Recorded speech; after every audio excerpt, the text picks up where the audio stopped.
we as as perceived individuals, as individual consciousnesses, are we the jiva? Are we a reflection of God consciousness, or an aspect of it, or both? You see, both in a certain way. We are made in the image and likeness of God. We have to take that very seriously, in which case an image indicates some reflection. So if you take, for example, the analogy of water, or several vessels containing water, the sun beaming overhead will reproduce and reflect so many images of the sun in the various pots of water. These are jivas. So a jiva is a reflection. But is it an aspect also? It is, because if there's only one existence, and then you try to make an image, a reflection somewhere, then all the characteristics of that will come through it. So what we are seeing is of the nature of apparition. If you have an apparition, then the apparition must reflect the original thing. There are many examples that you're familiar with in the Vedanta way of explaining things. The most familiar probably to you is the snake and the rope. The snake and the rope. Supposing we go out in the garden in the twilight. Twilight means we can see but not see. So things are not entirely as clear as they would be in the full light and full blaze of the sun shining. And we go out and we see something coiled up, and we jump to a conclusion. Our conclusion is that it is a snake. But we go inside, we get somebody with a torch, we see it's revealed.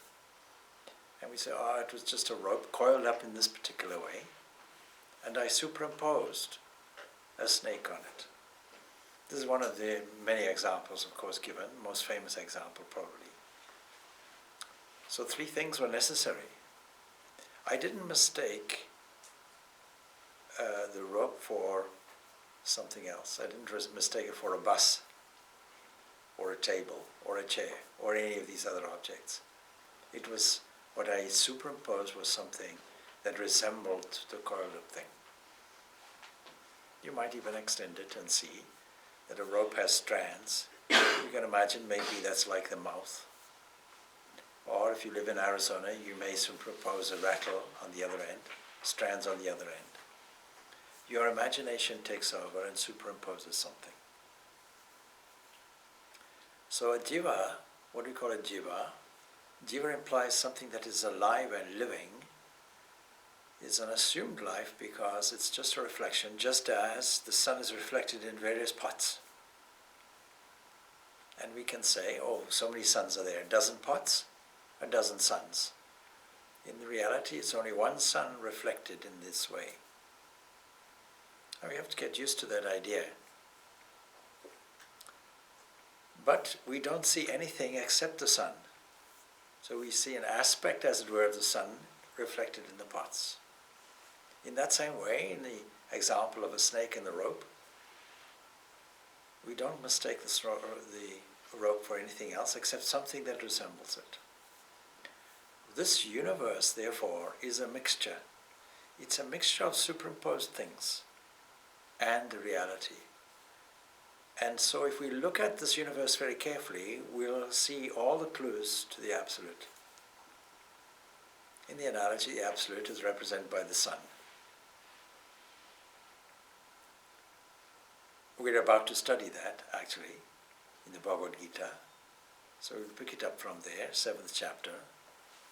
We'll begin with a prayer. Om Vasudeva Sutam Devam Kamsa Chanana Bhartanam Devaki Paramanandam Krishnam Vande Jagatgurum. We salute the Lord Krishna, the son of Vasudeva, destroyer of Kamsa, Chanura, supreme delight of Devaki, God Himself, Guru of the entire universe. So the 7th chapter, we were studying a particular section of it, and we were about to go on to the very subject, that the subject matter that your question immediately implied. An expanded answer is given there. So this is the 7th chapter, Srimad Bhagavad Gita. Just to remind you, it is to do with Jnana Vijnana Yoga. That is that approach which is to do with not just knowledge but realization.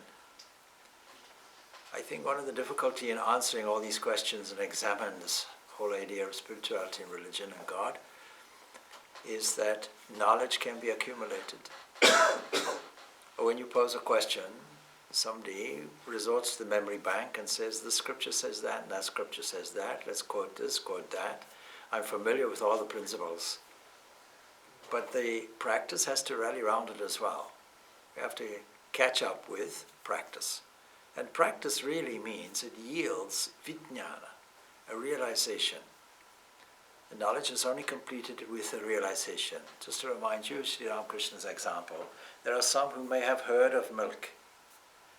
There's maybe some who have seen milk. Some who have seen milk is equivalent to jnana. But then there are those who have drunk the milk itself. And this is vijnana, realization. So we have to taste. It's all very well asserting God is blissful. We have to taste the bliss. And how do we do that? We do that through intensive but steady practice. Intensive means continuing the intensity, intensifying the effort. And the more we intensify, the more gets yielded.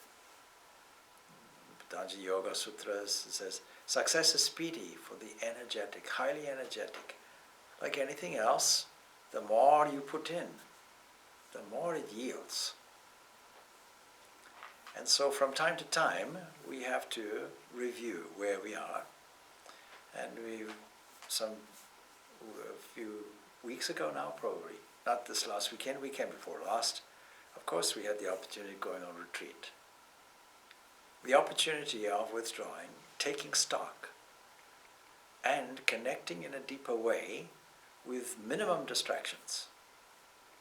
That innermost entity that in Vedanta we call Atman, Purusha, the Lord of the universe, the King of heaven within, the beloved. If you're a devotee, devotion being, the most sweet method and the easiest method. We'll discuss this love of God. The method suitable for an age which has so many different distractions and where we have the opportunity to love so many things. But human love is principally love of ourselves. When you say that you love somebody or grieving over somebody, it's really that you're grieving over your loss, nothing to do with some misfortune that happened to somebody else. You missed them. You're grieving really for yourself. That is why in the very beginning, Sri Krishna is telling, the wise grieve neither for the living nor the dead. And then the question is, why do people grieve? And the answer is, because they're not wise. And where does this wisdom come from? It comes from an understanding of the reality of birth and life and death. It comes from the reality of some selfless area. And when you love truly, there's no room for love of self. Love of humanity, love of all, love for all beings, sarvabhutam, etc. means that you eliminate love of myself. And we find all our pain and all our discomfort comes from this love of ourselves. That's why we start this whole process of spirituality for most people here in Ireland. You were introduced to a subject through this psychology workshop. Coming up this weekend, we have the part 1 of it, where we examine this aspect of ego, because the ego is not a standard ego. We all have different ones. We all have a different self-image. We all have a different section of ourselves that we are proud to maintain. But it's high maintenance and it's costly. It's a big investment and it's against us. So compassion and understanding is something we have to cultivate on the basis that what we understand, what we see, is only one thing, a holistic attitude that has a spirit of love and service for everyone. And the more we intensify that, the more this I becomes diminished. The presence of this I is due to one factor, and that factor, of course, is called Maya, and we'll explore this. But we are finishing off a particular section here in the Bhagavad Gita, and it says,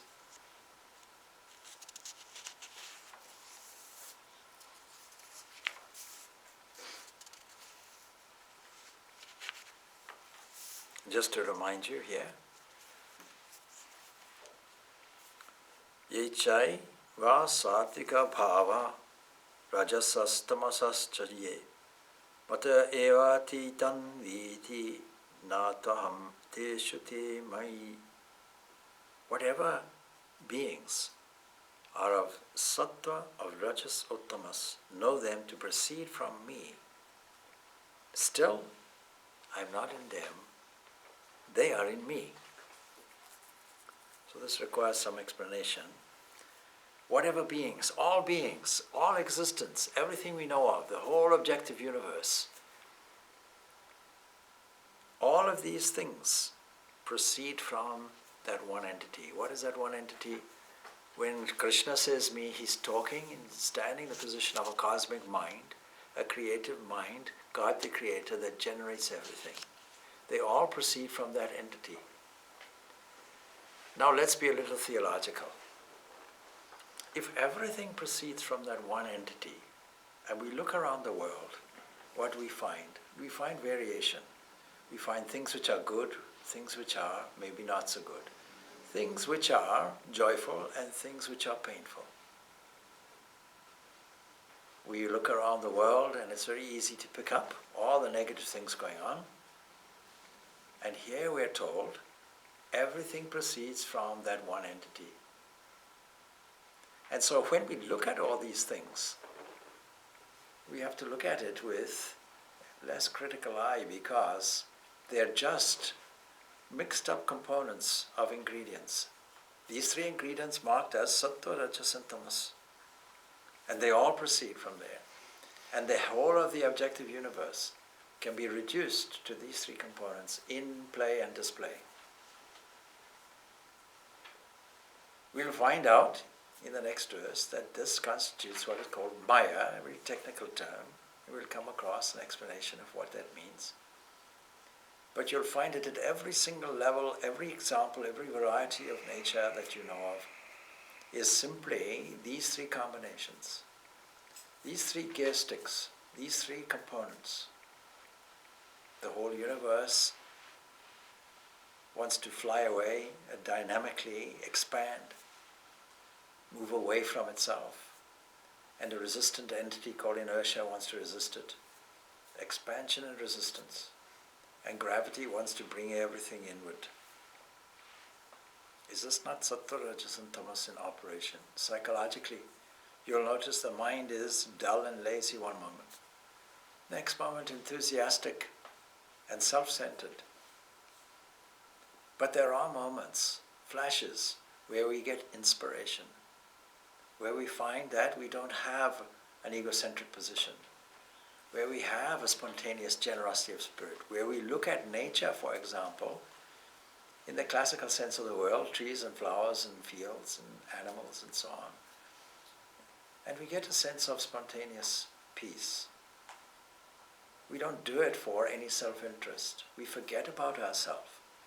We get captured and encapsulated in all of this beauty, in all these higher values. Something moves us. the wonderful thing about the human nature is that they have a corresponding inner movement when they see something of beauty. There's an aesthetic entity, there's an aesthetic appreciation within man. That's irresistible. The key to the sophisticated inner movement, matching movement, is our nature must be like this, connected with this. This must be a symptom of what we are underneath everything. Why else would a symphony move us?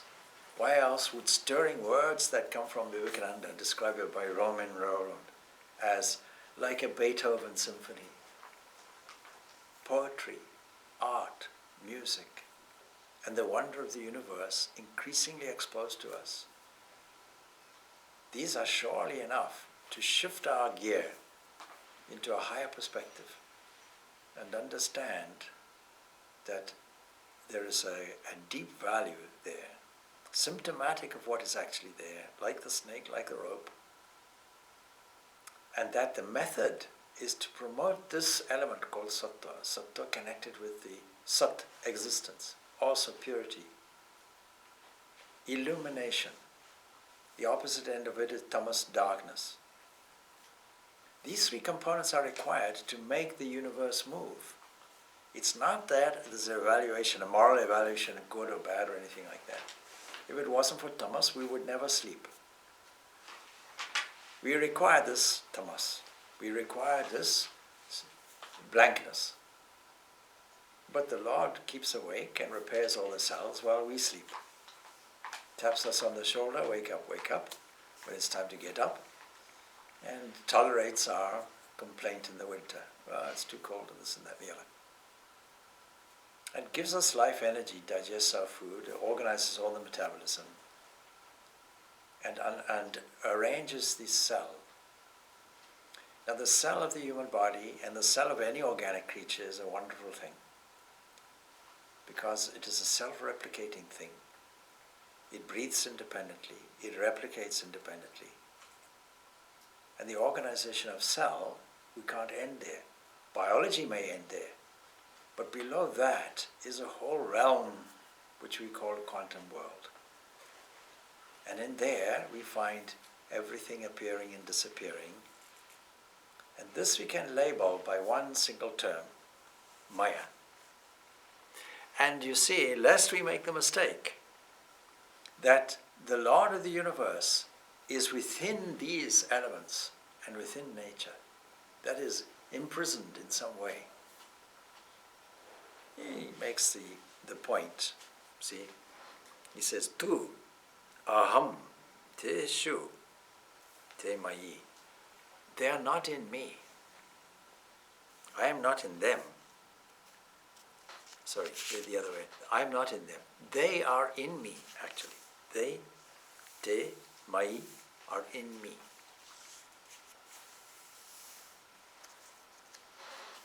And so, our job, if you like, our goal, our purpose is to transcend these three components. Sri Ramakrishna gives the story. A holy man used to smile seeing the colors produced by the chandelier in a lamp. He smiled because the seeming universe, see the language, seeming universe, is as untrue as these colors. If you want a good example of this Maya that we are about to investigate, because from 13 to 15 now, the subject is Maya of the three components, these three gunas, all in various combinations. Today is a very good example. This morning was shining. The sun was shining. Everything was warm. There was a warmth in the atmosphere. By this afternoon, everything outside here was white, covered with what do you call it? Hailstones. Hailstones so compacted, it looked like snow.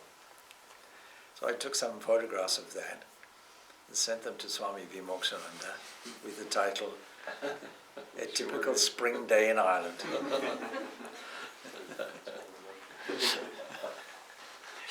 So we find, what a wonderful drama. Now what became of those white pebbles? all those white pebbles have dissolved. They've melted.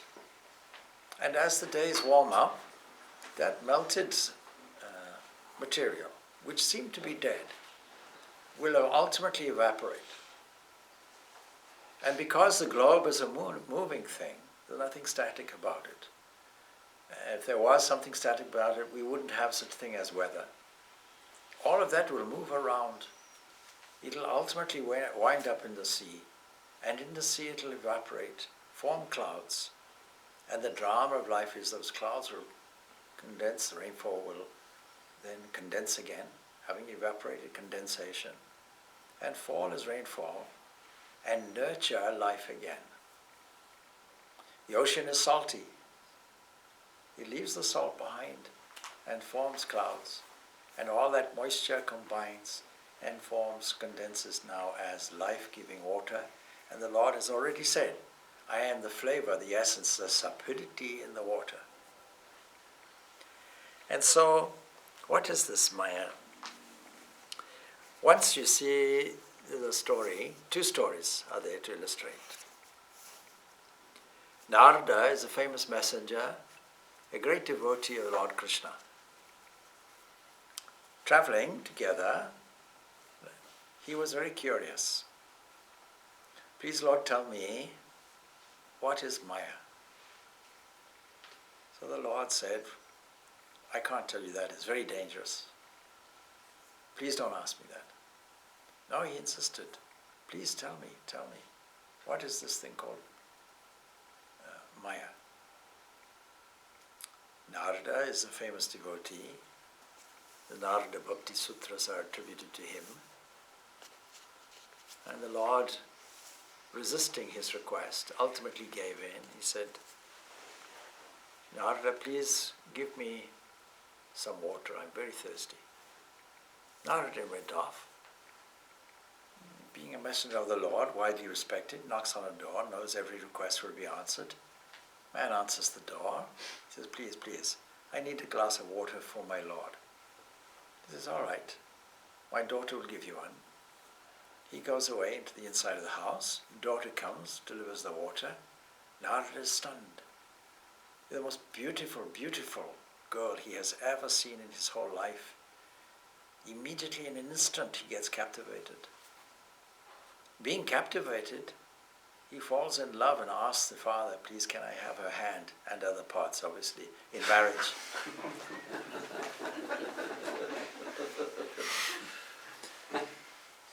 They marry, and what a wonderful life they have, so many children they have, wonderful. Of course, one day there's a great storm and a big flood, and all the children get destroyed, get drowned. The wife gets drowned, everything gets drowned, great sorrow. At that point, a tap on the shoulder, Lord Krishna says, and where's my glass of water, please? I've waited half an hour. This is half an hour? But a whole lifetime went, this is Maya. Then he learnt. And his request then was, please, may I never be subject to that again. There's the one story. The other story is a famous one. Lord Vishnu, in order to destroy a demon, became a boar. Let's call it a pig to illustrate the story better. And escaped all the manufacturing process in Ireland, so it wasn't in Ireland. And lived the life that a boar lives or a pig lives. Now a pig is a curious creature. Its delight is in things that we might turn our nose up at. A pig likes to wallow in mud and excrement and eat any old thing. In Zimbabwe there's a research station there, and they study pigs and other creatures, and they find that it's very easy to feed pigs because they actually eat human excrement, sewage actually. So this is the life they're living with a pig wife, with piglets and so on, like that. But of course, you can't take the Lord Vishnu away from Vaikuntha, heaven. He's governing the universe and keeping it going. He's required. Don't ask me where heaven is and all that, and what the God's email is and all that. It's just a story. And then, you see, so ultimately All the deities appear to Lord Vishnu, Lord Shiva, please, please. You have to bring Vishnu back. There he comes and says, please, please come back. This body has served you well, now it's time to dispense with it. He says, no, I'm really enjoying myself here. The mud is delicious and all the rest of it, and I'm rolling around and we have wonderful piglets. No consideration about whether they might turn into pork products, that's left aside. And so Shiva has no alternative but to take his trident and pierce the body, and Vishnu comes out and laughs. And he's laughing at, how was I possibly deluded in this way? So in this way we lose our glory, and when we see what are we enjoying compared to the bliss that is available to us, the glory that is available to us, the infinite that is available to us, and deciding that we will live on a lower psychological level, a lower emotional level, getting tied up in all this anxiety, doubt, temptation, fear. For what? And everybody desires to get out of it. And yet at the same time, we are fixed in it. So Maya is not illusion, in a sense. Maya is a statement of fact that things are not quite what they seem to be, and the world runs on the principle of delusion. A magic show. But you see, when you go to any magic show, some illusionists, there's a band of people who travel the world, they are called the illusionists. And I think they've come here to Dublin as well. I think they performed at the Helix or something. You know in advance because they advertise illusionist. So you know there's all right, there's nothing supernatural here. But what it seems to be a supernatural. I read a kind of biography of Houdini. And Houdini was taken as, this is a man who's in touch with the supernatural. And he was in an era, of course, where there were a number of things which were popularly going on, such as contacting people in the afterlife and so on, spiritualists and so on. And so he got an interest in that. But he realized that what he saw in terms of the phenomena that they were producing, he could produce by trickery. And he made a challenge.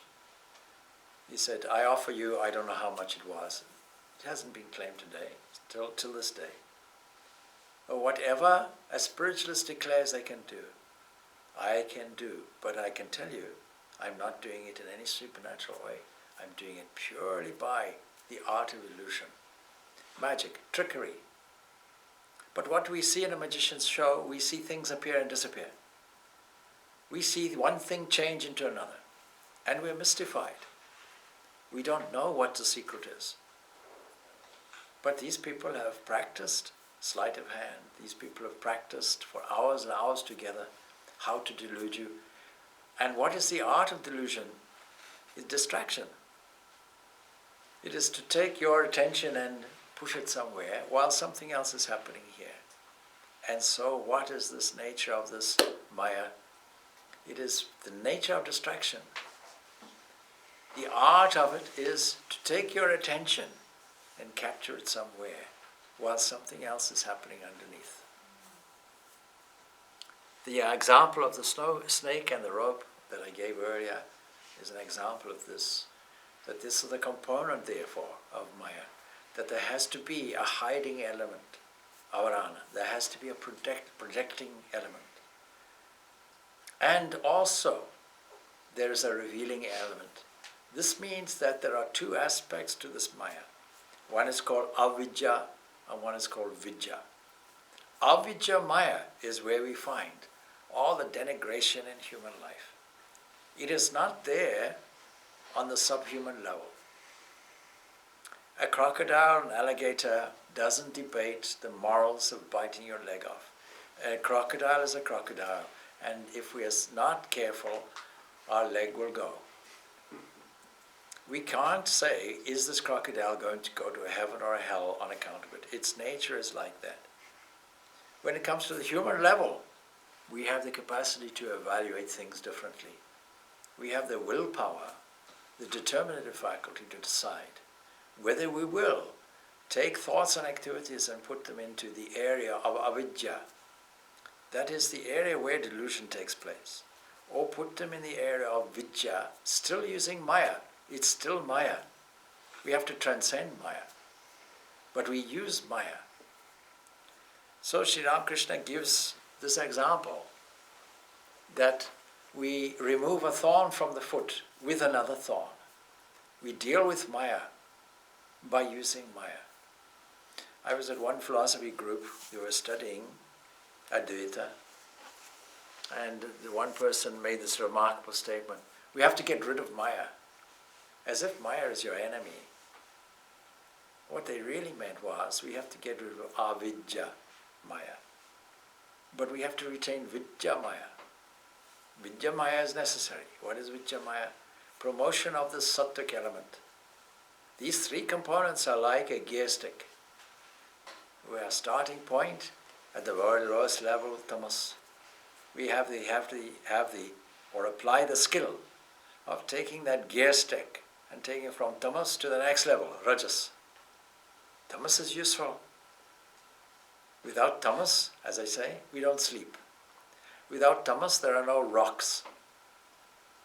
Rocks are predominantly of this element, tamasic element. It's required. But the human has the capacity to transcend all of that, transcend the basic materialism. And when we see it in our own psyche, our own field of the mind, we have to take stock of it, knowing that we have the capacity to change it. Why? Because we are not that. Why are we able to shift the gear in a car, in a manually operated car, those who have the appropriate license for it, is because we know I'm not the gear stick. Knowing I'm not the gear stick, I can shift it. Knowing I'm not the steering wheel, when the car goes this way, I can adjust it. Knowing that I'm not the car means I can start it and stop it. The illusion is, I am this body and mind, and I have to struggle in my own independent way and make all the corrections of all the criticisms I make of the external world, because this world is presented through maya. This world is presented as this admixture. And I need to cultivate the art of observing so well what the condition of the mind is at any given point. When thoughts and feelings arise, I have to make a classification. Is this in the area of dullness, laziness, inertness? Is this in the area of destruction? Or is this in this area of go-getting, achieving, getting the fields, the fruits, making sure that I am the profiteer of this, looking after my own interests, ignoring the others? This is the rajasic element. Or will I cultivate a spirit of generosity and service, cultivating the highest values of nobility and truth and goodness and love? Mainly love. If I have love for my environment, for Mother Nature, I won't destroy it. If I have love for my fellow human, I won't destroy them either. If I have love for my neighbor, I won't even bring up the least criticism. How can you criticize on the one hand and love on the other? These two are direct opposites. That is why in Patanjali Yoga Sutras we have this formula that I mentioned on the retreat probably, that there is friendliness to all. It's a wonderful formula.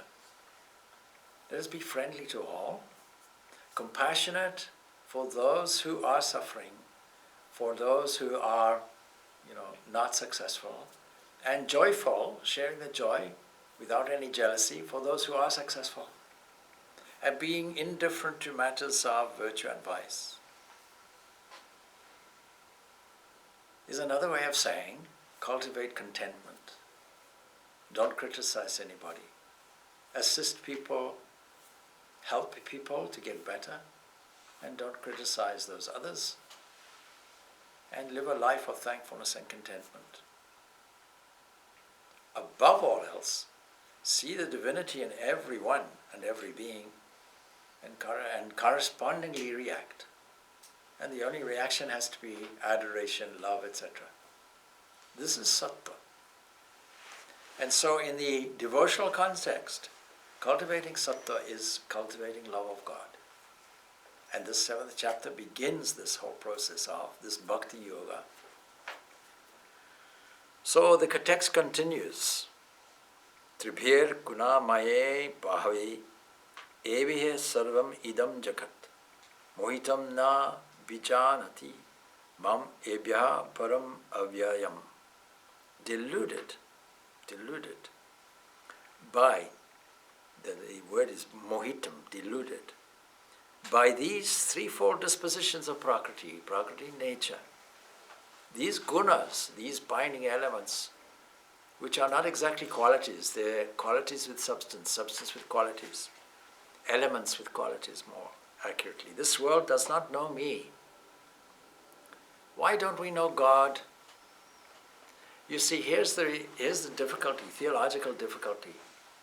If you don't have this idea of oneness, you have a difficulty of understanding how does being become becoming. How do you get becoming from being? How do you get diversity from oneness? How do you get multiplicity from a single, a divine simplicity? That's the difficulty. Unless it's one and the same. Then the next thing is, there are things in the world which seem to be bad. How can we explain that if it's not all one and the same? And of course, the answer is not very satisfactory in many religions and many theologies. They say, well, God created a Satan. There was an angel that got jealous. And then from there, you see, so we have the Satan. But what is Satan? Satan is wrong tuning. Vivekananda said, if I were to look for a Satan, I would look for him in the ego. There's your Satan. There's your biggest enemy. And so Rajas and Tamas are characterized psychologically by this egoism, this coming from a defense or attacking position, a criticizing position. So we are deluded. And if it isn't for this delusion, nothing would work. Because there are two main genetic directives that drive us. One, we might say, streaming negative entropy on ourselves. What does that mean? Entropy is the second law of thermodynamics that says that we go from a simple to a more confused and scrambled state. But in man, resists that. We have orderliness and complexity in man, because we sustain this life by eating, drinking. It's a genetic directive based on our delusion that allows us to survive. So your question about jiva, what is the jiva? What is the illusion of the jiva? The illusion is that we are an individual entity, independent of anything else, struggling against unfair odds. That's on the one side. The other genetic directive is the propagation of the species. And we come across the same delusion as Narada had, looking at this beautiful woman, not understanding, what am I about to say? I think you know, that she's carrying a septic tank in her.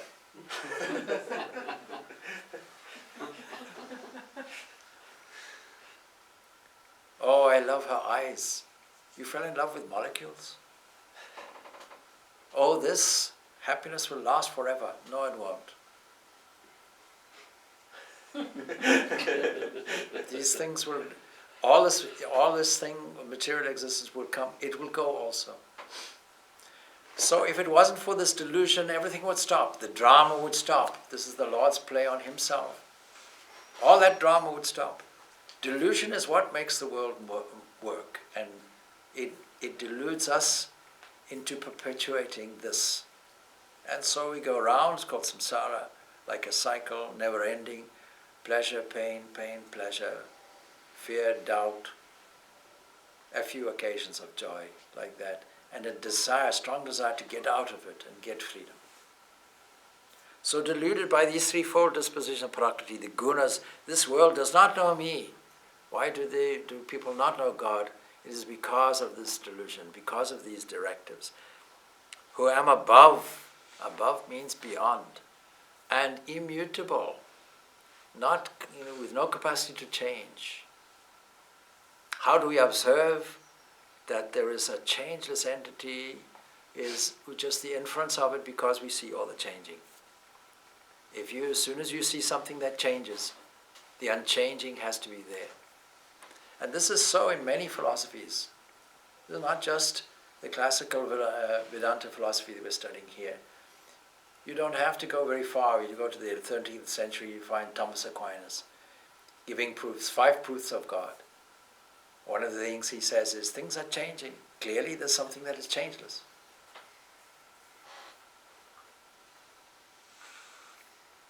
And so, this highest entity, highest principle, that we call Brahman, is Param, is above everything else, and is also immutable. And Sri Ramakrishna makes this comment. Ishvara, that is God, the Lord, plays at assuming the human form. We don't take it like that. We judge it, we criticize it, we don't see it's a drama. If you witness a play, a drama of any kind, of any type, you don't say, this villain, I hate this villain.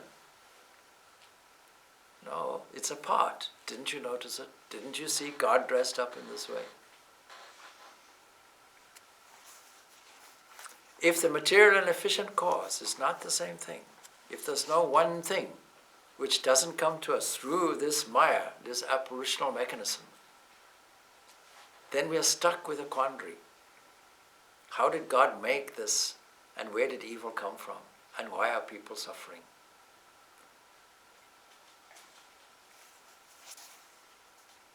This Chit Akasha, or Brahman, or pure consciousness, remains as the substratum of the perceived universe.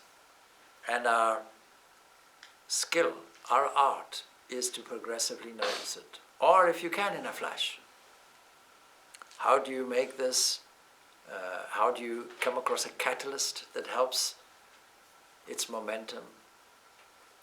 A guru, a teacher, scripture, your own logic, faith in yourself, this quality of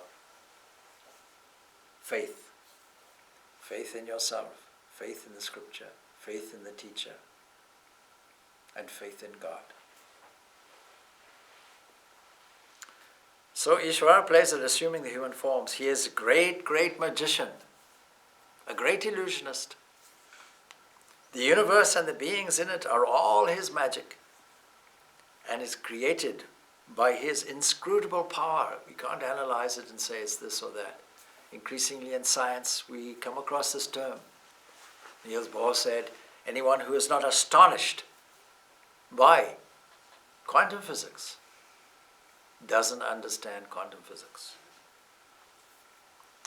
His inscrutable power, called Maya, the magician, is real, while his magic is mere phantom.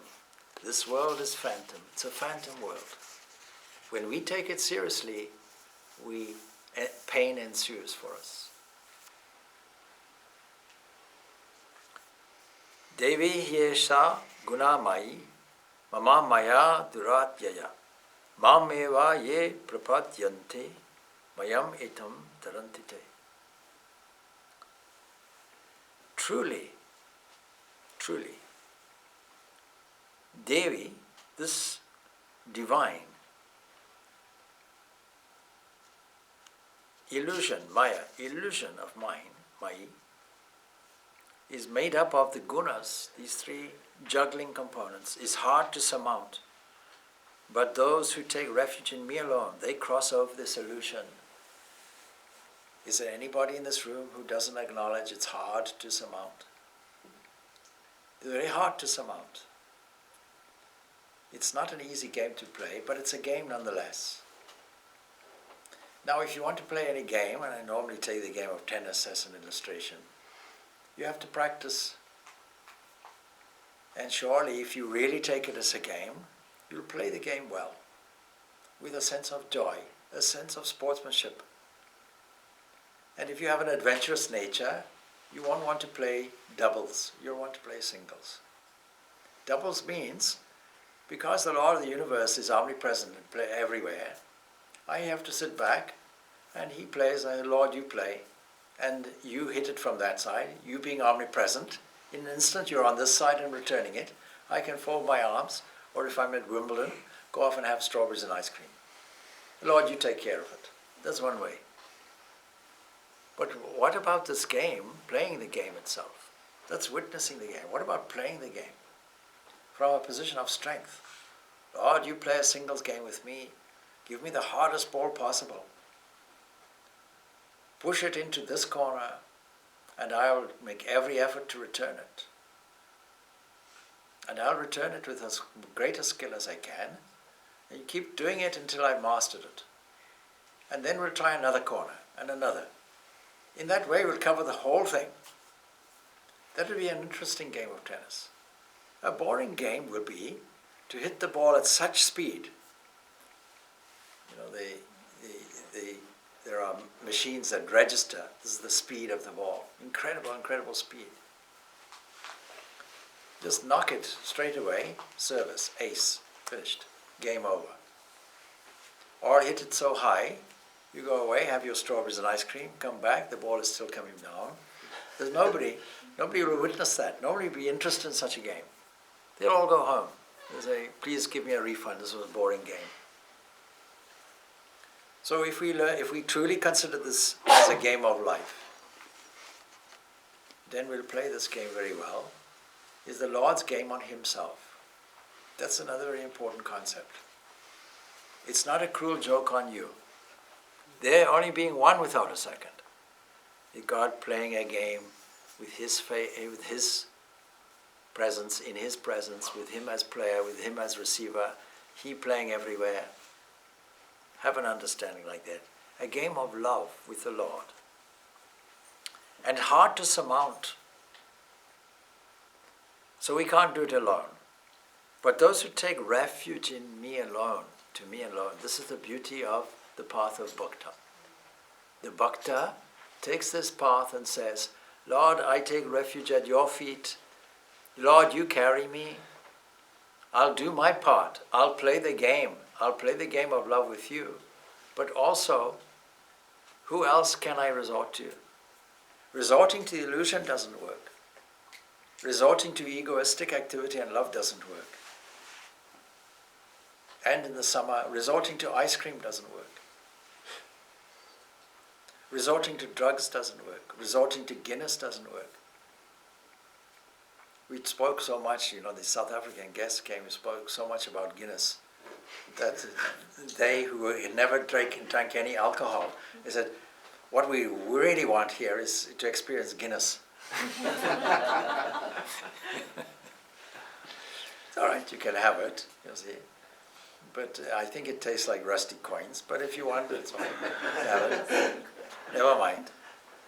Experience it if you like, But understand that if you like it, it won't remove all your sorrows. The only thing you can take refuge in is the Lord. And so increasing love of God with a sense of thankfulness and adoration in everything. Intensify that to a position of prema, ecstatic love. Using as a model human love. Human love has those components. You start off with attraction. That's what we call hari, the thing we are attracted to, magnetically drawn to. Hari, the stealer of our souls. See, that's the concept. And then ultimately, with increased knowledge comes increased love. Until you're prepared to be carried. There's a reason why Maya is in feminine form. There's a reason why Prakriti is given feminine gender. It's a motherly entity, Mother Nature we say, who has a capacity to do its part. Its part means our part is necessary, but our part is minor. one step toward this mother and brings 100 steps toward us. A small opportunity opening. What's the alternative? The alternative is to struggle on as a supposed individual, and the mother then leaves us. See how Ramakrishna gives us example. As long as we are busy playing with our toys, the mother leaves us alone. But as soon as we get tired of that and fall down and cut our knee and say, "Mother, mother," the mother comes running immediately, without hesitation, as any mother would, isn't it?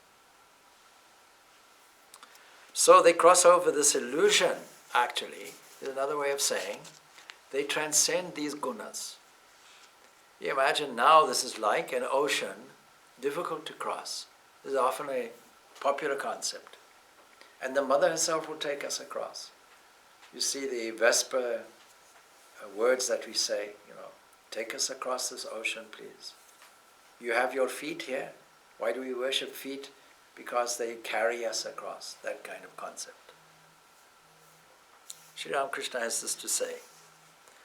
Why are we not able to behold the Divine Mother? It is because she keeps herself concealed behind the chicks or bamboo screen, after the fashion of the respectable ladies of an aristocratic family. She sees everything and guides everything, but none can see her. But the true devotees, who are her kith and kin, can cross these chicks, these screen components, and get near and behold her. So, this is a game of hide and seek. What is the universe? A game of hide and seek. Sister Nivedita puts it beautifully in describing Mother Kali in a letter to a child. And she plays this. Do you know this game of hide and seek? And then she puts it in a funny way. She says, you see, small children, when they close their eyes like this, the whole world disappears for them. They think that this is hide and seek.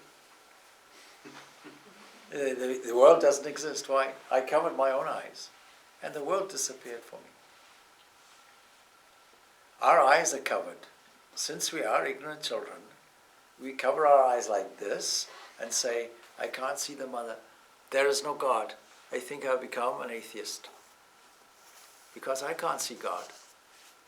I'm looking, my eyes are open. All I can see is darkness. So I'll carry on in my own way. And the mother comes ultimately and says, takes us by the hand and says, my dear child, please open your hands. Ah, there you are. Why were you hiding from me? Can you see the funny way we put it? Who are they that alienate themselves from the Ishvara? They are marked out. Namam dukstritino mudha prabhadyanti naradha maha payaya parata jnana, I should say, ashram bhavam ashritaha. The evildoers, the deluded, the lowest of people, deprived of discrimination by Maya. The component is discrimination. We have to have that. So, Nara Adamaha, the lowest of people, the lowest of men, the brutes, living barely above the level of animals, only concerned with survival at all costs.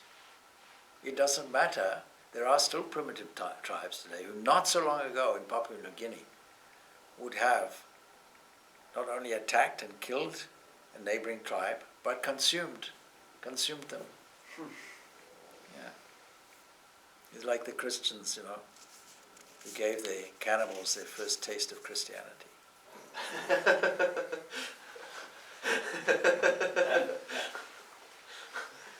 Mere brutes, just living. And every animal will have genetic love. It's not a problem for animals. You can say dolphins are highly intelligent, highly social creatures. They look after, yes, but they don't look after other creatures. They know their own kith and kin. A dog will prevent you and its property and consider another dog an enemy and fight to the death with it. But its own puppies and so on to look after. Genetic love is easy. Every creature has it. But what about a love beyond that for the whole world? Expanding that to all creatures. So discrimination is required, and those that don't cultivate it or don't use it having got it,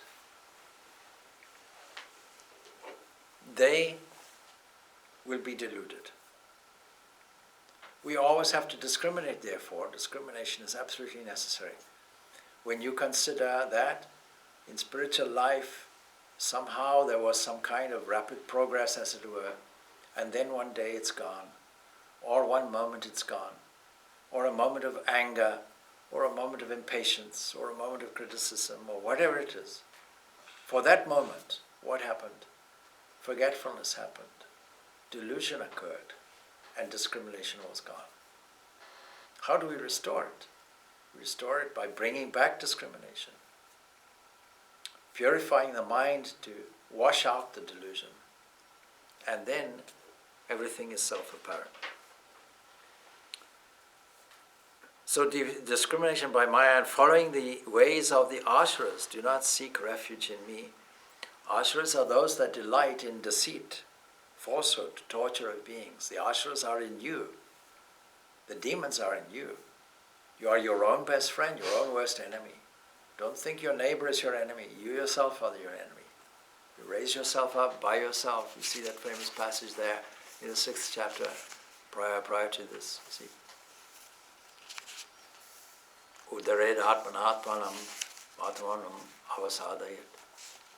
Raise yourself up by yourself. Don't lower yourself by yourself. You are your own best friend, your own worst enemy. Sri Ramakrishna says this: the way of the sieve is to let the fine things pass through and hold the coarse things by itself. Likewise, in the same way, the way of the wicked is to let the merits go and hold the evils fast. And there we leave off. So we leave off at a new section, because from 16 to 19 we deal with another subject, that there are 4 types of virtuous men or virtuous people who worship. What kind of bhakta are we?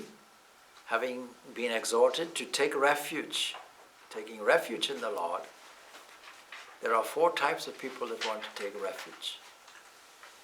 So next week we'll pick this up,